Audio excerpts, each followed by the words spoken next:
Good morning at class, how are you? कैसे हो आप लोग? आप लोगों का फर्स्ट चैप्टर कंप्लीट हो चुका है। अब हम इसके क्वेश्चन आंसर्स करेंगे।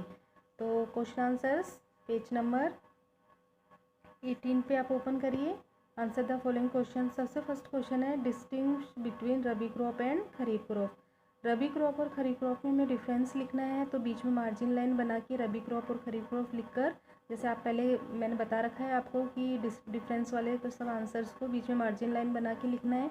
रबी क्रॉप की डेफिनेशन लिख लोगे फर्स्ट पॉइंट में, सेकंड पॉइंट में इनके एग्जांपल्स आ जाएंगे। इस प्रकार टू डिफरेंस हो जाएगा। जो नोट्स में तुम्हें अंडरलाइन लगवाई थी रबी क्रॉप और खरीफ क्रॉप की, वो इसका आंसर हो जाएगा। Paddy can not grown in winter season why. Paddy को हम विंटर सीजन में क्यों नहीं उगा सकते? धान को विंटर सीजन मतलब कौन सी क्रॉप हो जाएगी? ये खरीफ क्रॉप होएगी। तो इसका आंसर मैं तुम्हें खुद नोट डाउन करवाऊंगी, तो इसको अपन बाद में करेंगे। जो जो क्वेश्चन आपको मैं लिखवाऊंगी वो एक जगह सारे कंप्लीट हो जाएंगे, तो तुम्हें एक जगह से सारे नोट डाउन कर लेना, इसलिए इसको अभी छोड़ते हैं। नेक्स्ट क्वेश्चन नीचे आ जाओ। Select the odd one out. इसमें से तुम्हें जो सबसे डिफर है उसको तुम्हें सर्कल करना है। जैसे खरीफ क्रॉप, रबी क्रॉप, जायद, ये सब क्रॉप्स हैं। इसमें कैश क्रॉप सबसे डिफरेंट है, क्योंकि कैश क्रॉप में हमें डायरेक्ट क्या मिलती है? इनकम मिलती है। सिलोस, गिनी बैग्स, ग्रेनियर्स, ये सब क्या है? स्टोरेज करने के, ग्रेन्स को स्टोरेज करने के हैं।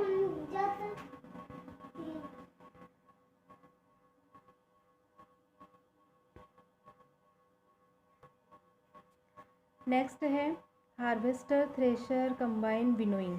इसमें कौन अलग है? इसमें थ्रेशर, कंबाइन, विनोइंग, ठीक है। ये सब क्या है? ये सब कटिंग के बाद में ग्रेन्स को अलग करने की प्रोसेस है, ठीक है। इसमें हार्वेस्टर सबसे डिफरेंट है।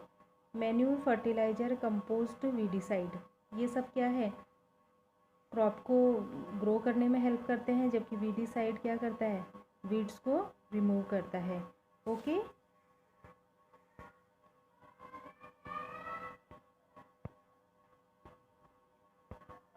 नेक्स्ट देखिए, food from animals. Man has been keeping animals since time immemorial. We keep some animals from specific purpose. For instance, milk and milk product are obtained from cattle. Horse, camels and bullocks are used to transportation. हम starting से ही मानव क्या animals को रखता हुआ आया है, animals को rearing करता हुआ आया है, पालता हुआ आया है। तो स्पेसिफिक पर्पस से पालता है, जैसे दूध के लिए मान लो, या हॉर्स, कैमल वगैरह जैसे ट्रांसपोर्टेशन के लिए काम में आते हैं। Bullock are also used in agriculture, जैसे बुलक बैल खेती के काम में भी आते हैं। Cattle dungs is used as manure. Cattle dung manure खाद के रूप में काम आते हैं। Also animal skin is utilise for making a variety of leather goods, है ना। लेदर की चीज़ें बनाने के काम में आते हैं एनिमल्स की skin. Sheep are use to wool and meat. Sheep wool और मीट के काम आता है। Dog has been used by man for a variety purpose. इसी प्रकार डॉग भी कई कामों में, कई चीज़ों में काम आता है, लाइक सिक्योरिटी एंड कंपनी। पेट पालतू के रूप में हम इंसान को कंपनी देता है। Just as the food crops are obtain from the plants, जैसे हमें फूड क्रॉप्स किसे प्लांट से मिलती है, वैसे ही similarly the food is obtain from the milk. Milk से भी हम foods, the food is obtain from the animals. हमें एनिमल्स से भी फूड प्रोवाइड होता है। द एनिमल्स, जैसे एनिमल्स हमें क्या क्या देते हैं? Milk, egg, meat, okay. Had to be look after, इनको हम लेते हैं इनसे। Fish are also an important source of food. इसी प्रकार फिश भी हमारा इंपॉर्टेंट सोर्स है फूड का।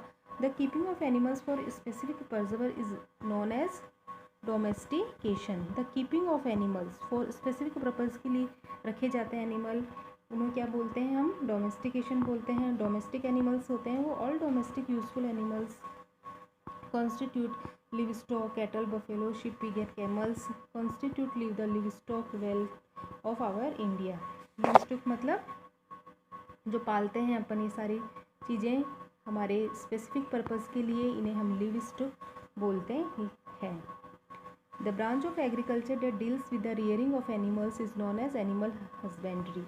The branch of agriculture, agriculture की वह ब्रांच जिसमें हम एनिमल्स को रियरिंग मतलब पालते हैं, ठीक है, उसे क्या बोलते हैं हम? Animal husbandry. The knowledge of animal husbandry is very useful to help us to increase the production of milk, egg, meat, wool, leather etcetera, ठीक है।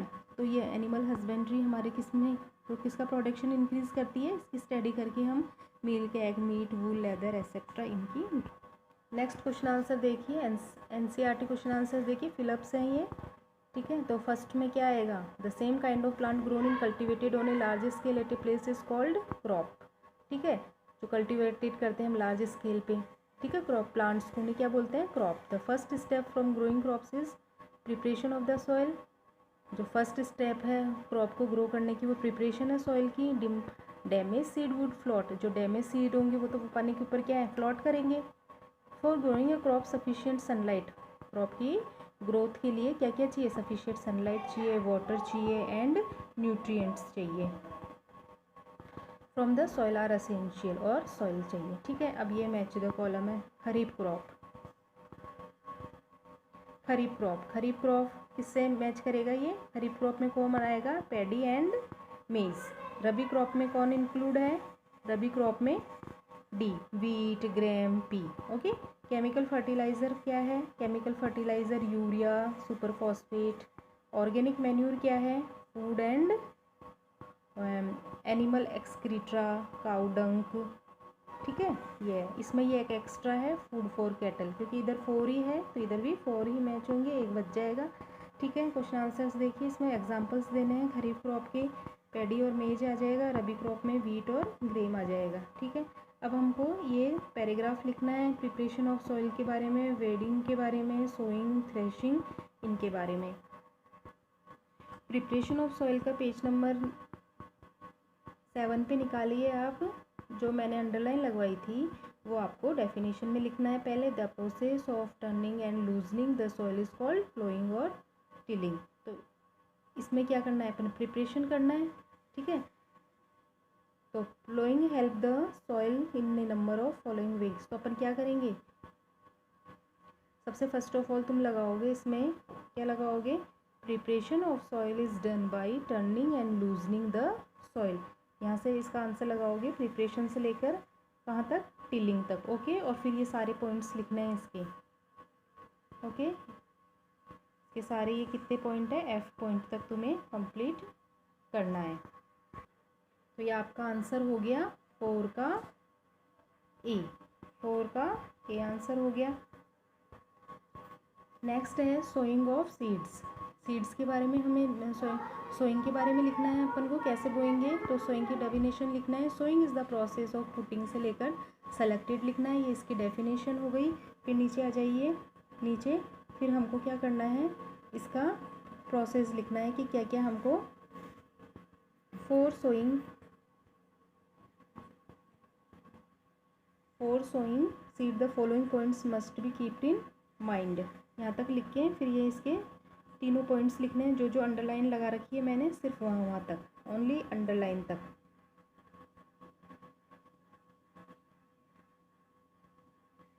ओके। ये इसका आंसर हो जाएगा, सिर्फ ओनली यहाँ तक है, ठीक है। ये हो गया हमारा किसका, सोइंग का आंसर। नेक्स्ट है वीडिंग। वीडिंग का है पेज नंबर 15 पे। The process of removing weeds from the field is known as weeding, ये इसकी डेफिनेशन हो गई यहाँ तक। नेक्स्ट, अब weeding is can be done by hands by using trowel, खुरपा। अब ये पॉइंट्स में लिखना है तुम्हें कि किस किस रूप में हम इसको हटाएंगे, वीडिंग को किस प्रोसेस से करेंगे, हाथ से करेंगे, and by using chemicals, weedicide बोलते हैं जिसे, स्प्रेड करके फील्ड में उससे करेंगे, जिसका नाम क्या है 2,4-D। तो ये यहाँ तक तुम्हें लिखना है। ये किसका आंसर हो गया, 4 का सी, ओके। अब नेक्स्ट है थ्रेशिंग। नेक्स्ट है थ्रेशिंग। तो डेफिनेशन लिखेंगे हम first of all. Threshing is the process by which the grains are released from the chaff. This is done either hand or by using animals such as bullocks or camels. इसको यहाँ तक लिखेंगे। फिर next है the tractors are used for doing this job in modern times, ठीक है। यहाँ से लेकर ये सारे अंडरलाइन लगाई है मैंने पूरी, तुम्हें वहाँ तक प्लांट्स तक लिखनी है। फिर नेक्स्ट है हार्वेस्टिंग से लेकर कंबाइन तक, यहाँ तक। सिर्फ ये एक लाइन नहीं लिखनी है बीच की तुम्हें। The grains are then separated from the chaff, dry leaves and stem, ये वाली लाइन नहीं लिखनी है तुम्हें। नेक्स्ट आ जाते हैं हम क्वेश्चन 5 पे। फर्टिलाइज़र और मैन्यूर में डिफरेंस लिखना है। जो वहाँ टेबल है पीछे दी हुई है टेबल, वो तुम्हें टेबल बना के आंसर्स लिखने हैं इसको। नेक्स्ट क्वेश्चन है व्हाट इज इरिगेशन। और इसके 2 मेथड डिस्क्राइब करने हैं जो मैंने तुम्हें नोट्स में अंडरलाइन लगवाई थी, वो इसका आंसर, ये आंसर हो जाएगा इरिगेशन का, supplying of water to the crop plant from the wells, canals, reservoir से लेकर इरिगेशन तक की डेफिनेशन हो जाएगी। और 2 मेथड बताना है जिसमें वाटर रिजर्व रहे हमें, तो इसके हमें कौन से मॉडर्न मेथड्स हमें बताने हैं। तो मॉडर्न मेथड में हमें बताना है, इसमें आप कहाँ से लगाओगे,